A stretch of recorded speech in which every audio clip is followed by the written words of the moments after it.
Sometimes you don't realize that you are living in a bubble until it bursts. Mine burst this week at the Heritage Mall in Albany. For the first time since my brain surgeries this summer, I was walking with my grandma's old walker without the security and safety net of my wheelchair, and out around strangers.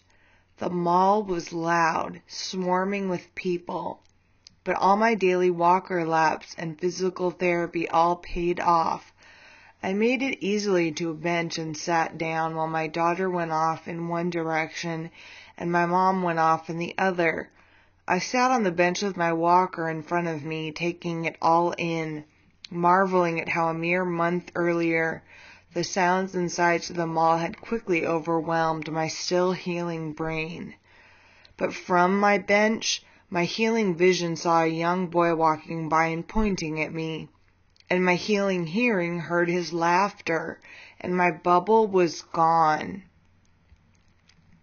Then my mom was back, sitting with me, her face beaming with pride. But I was embarrassed for her and for me, that a 36-year-old woman sitting on a bench could be such an accomplishment.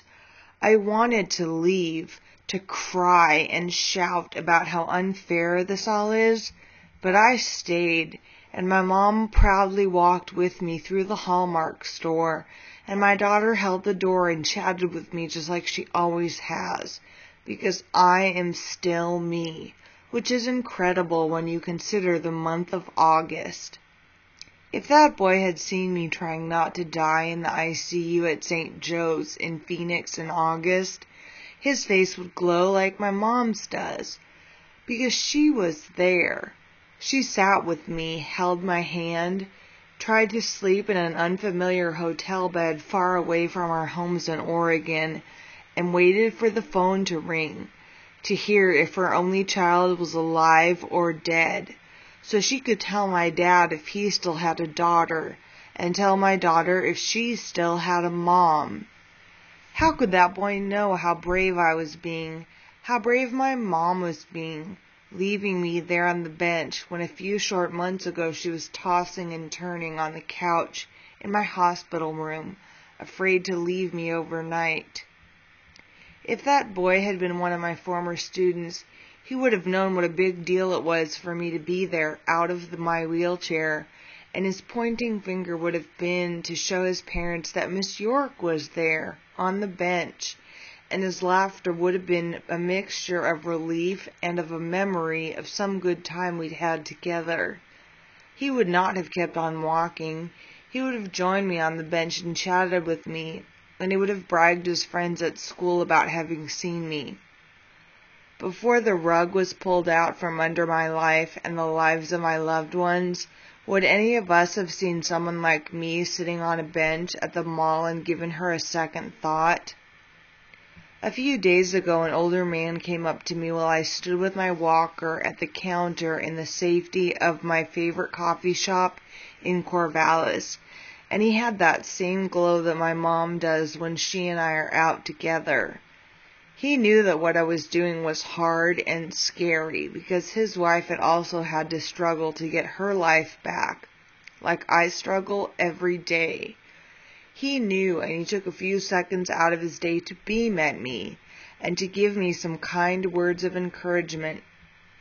I've been thinking about him and about how proud my family is of me, and thinking of the note my grandma wrote to me recently addressed to my brave, sweet granddaughter, and thinking about how I can tell how glad and relieved my friends are that I am alive and still me, and how my daughter brags to her friends on the phone about the things that I can do now that I couldn't do the last time she saw me during Thanksgiving break. Since the bubble is gone, I will take all of those things and use them to make a force field around me, a warm, glowing force field. I will continue to go out. I will look people in the eye as they walk by, taking that simple act of walking for granted like I used to do. I will go out and do things that scare me. especially because I will know that someone who loves me will be back to sit with me on the bench and will talk with me the way they always have, and will beam with gladness that we are sitting there together, and that I am not gone in some faraway hospital bed, never to recover from the bleed in my brain, and that I am not ashes scattered by my loved ones. That is amazing, and from this moment on, I will do my best to make laughter and points and unkind looks just serve to remind me of how brave I am. And when I'm walking around the mall without any assistance, which I will do again just like I used to, I will smile kindly and warmly at the person who is warming my spot on the bench. And I hope that my loved ones will do the same. What if we each take a moment to make that bench a little warmer?